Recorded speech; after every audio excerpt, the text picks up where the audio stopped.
the example I give to a lot of people now when we talk about pooling is like when I was in-house, one of the wells we drilled is called the Black Gnat in Johnson County, 70 acres. It was like a triangle.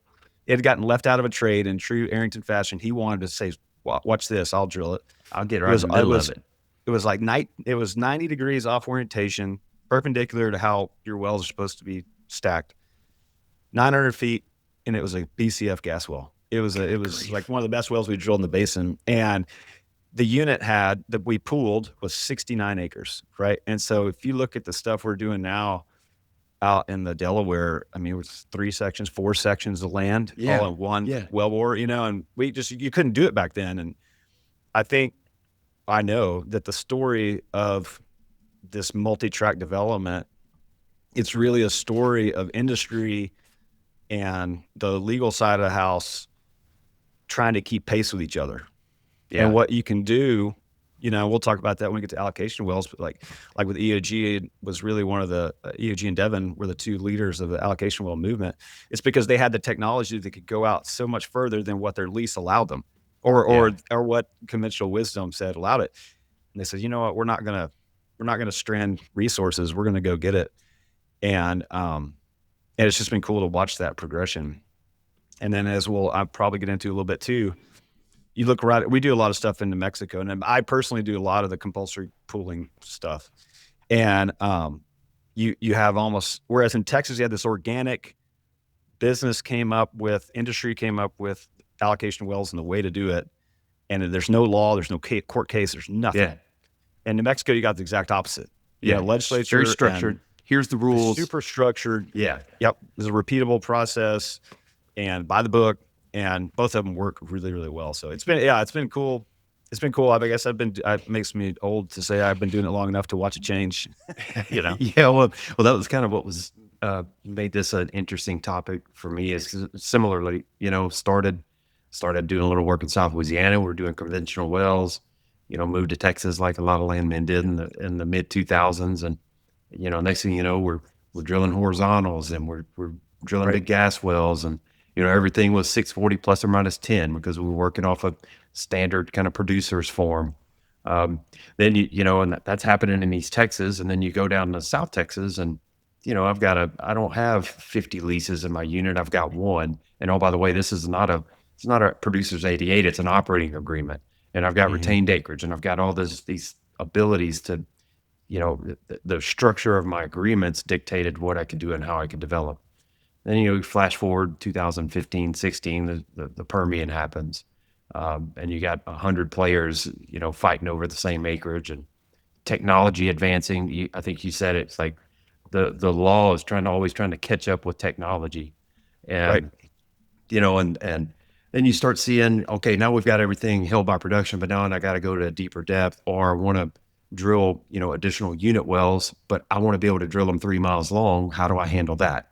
And so just seeing this evolution of just general kind of practice for drilling long laterals and unitizing and making use of these existing units. And then today, like everything's an allocation well, it feels like in Texas. Yeah. So I just thought it would be a cool conversation to just kind of almost go back to the basics to talk about, just what are the different types of unitization and pooling. And then bring it up to today, right? What we're seeing in Texas and what we're seeing in New Mexico. And it's the same rock, drilling to the same depths, but different circumstances and different, ways of going about it. And I just thought it'd be a cool conversation. So maybe with that, let's just run us through the basics of, the types of unitization that you see. And we'll keep it within Texas and New Mexico. Yeah. So, I mean, pooling in either Texas or New Mexico, what you're doing is you're saying I have multiple tracts of land, right, that I can drill on each of them, but I want to combine them into one block so that I can drill across it and I don't have to, I can just treat all the different tracts in the unit as one whole thing. And so what you're doing is when you pool acreage, you're combining it so that everyone that owns an interest in there participates in the revenue proportionally. So you're taking that external tract line, the outside of your unit, and you're just eradicating the internal property lines inside of it. So now you can just go develop your tract. And at least the way it developed in Texas, you had pretty standard lease language that would say, let's just call it 640 plus 10%, which is practically 704 acres. So you could hold that many acres in your unit, which worked for a long time. And then until all of a sudden I can drill a lateral longer than that, like you mentioned. So we've now gone beyond holding our acreage. We're now developing it. It's HBP. It's jigsaw puzzled into this mix mash of leases.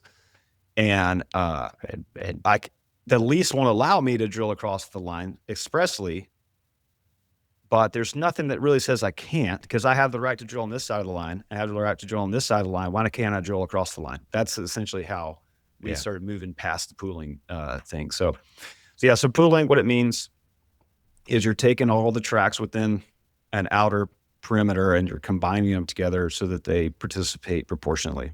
Yeah, proportion of their acreage contribution to the unit as a whole, and that's how everybody's paid, right?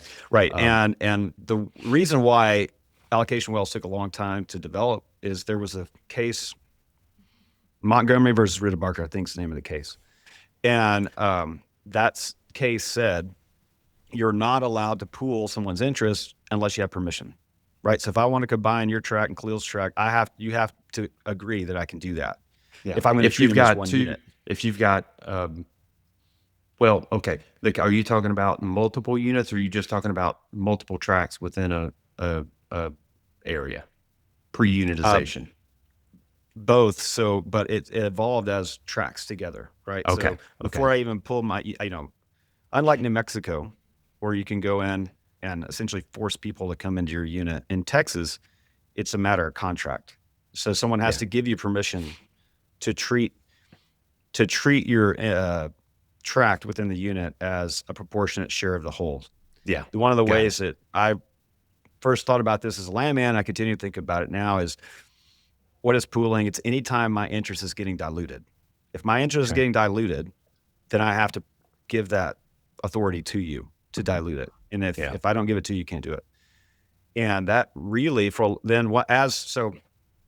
a long time that works. Then we start doing horizontal wells. And now we're starting to see, gosh, I would call it probably 2007, 8, and certainly by 2010. Now we're starting to put square pegs into round holes, because we're trying to apply horizontal development to vertical leases, and it's not adding up. And then for a while, it worked. Okay, fine, 700 acres, we can stack our units. And then all of a sudden it's like, well, I can drill 1,000, and that's where things get kind of dicey.